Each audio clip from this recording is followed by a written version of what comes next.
Hey, Good Fox here. Today I got to review a 94 overall Earl Campbell, his legend card. I had the Pound the Rock Chem one. This is the Move the Chain Chem one because I had to look at it in the auction house because I sold mine already for Herschel Walker, which you'll get a review of in a little bit. But let's look through the stats here. 89 speed, 88 agility, 93 acceleration, 95 carrying, which is very nice. You're going to see a few fumbles, but we'll talk about that in a little bit. 95 ball carry evasion, but that does nothing, as confirmed by Clint on Twitter.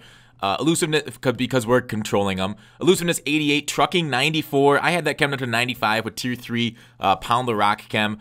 Juke 90. He's got B tier moves for spin that you see 86. Stiff arm 94, so that's an A tier. Juke at 90. I think that's an A tier, but it could be 91. I'm not entirely sure on that. And EA needs to come out with like a blog to describe what is what. So there's all the stats to get through. Let's get through some gameplay and my general feelings on this Campbell card. Now, my general feeling is I liked him a lot. The thing is, I came to this Campbell card right after using Barry Sanders. So you're going to see a lot of spins here as I try to see. There's a few ways of running the ball in Madden. Directly at him, trying to run around him, and then try to set him up to set up like a spin or a juke. Now, running with Barry, the first few games, it was definitely an adjustment because I'd oftentimes try to set him up to spin him because that's so effective this year, the spin move. And you'll see me actually spin out a few guys, but it's going to be kind of like a slower spin. It's not going to be as quick or as devastating. You're not going to get as big of like a, I think there's a big radius with Barry Sanders' spin.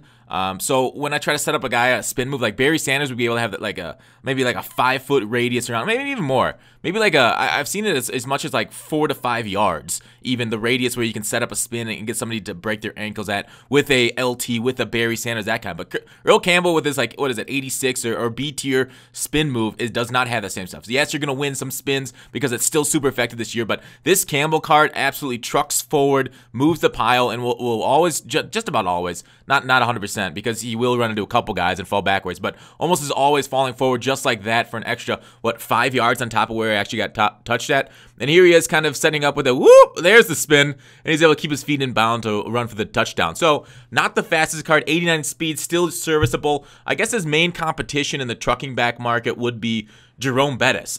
Two very similar cards. This one's a little bit faster. I'd say between this one and Jerome Bettis, the better trucker.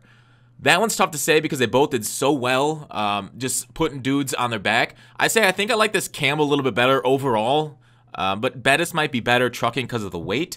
But this card also costs twice as much as Bettis. So if you had to go with one, I might say Bettis is the move, but I think you'll be more effective with this Campbell card because of the speed and stats like that. So otherwise, their competition would be like the Walker that you saw. I haven't fully used him, but I think I like Campbell just on immediate results better than Walker. Walker's fumbled a few more times than this Campbell. I remember taking a couple weaker shots.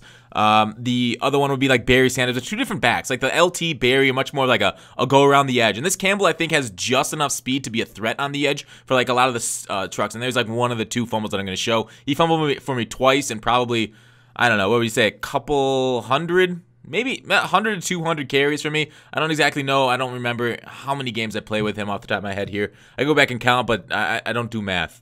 I was told there wouldn't be math here. So, otherwise, Campbell card, amazing. I liked it. If you need a between the tackle running back, this guy is going to suit you very well. The problem is he's 380K, and you can kind of get away with that if it's not your main running style with somebody much cheaper. Derrick Henry, I used Derrick Henry. I didn't put out a review on him. I should have, but I didn't like Derrick Henry. I think the trucking stat matters a ton more than the height this year, also because like speed plays into a factor. So I think it's the trucking stat actually, I feel like, gets those animations where you put them on your back much more than last year where Henry's height helped so much more than the actual trucking stat. Like right there's a spin move like I was talking about earlier. If with Barry Sanders, I would have been able to spin them both out, but I was only able to spin out one. And plus the unfakeable chem means a lot of these guys that have the top end unfakeable guys won't get spin out with a tier move with the CPU. Out of 10, like the Earl Campbell a lot, 9.5. Thanks for watching Call to Action. I'll see you tomorrow.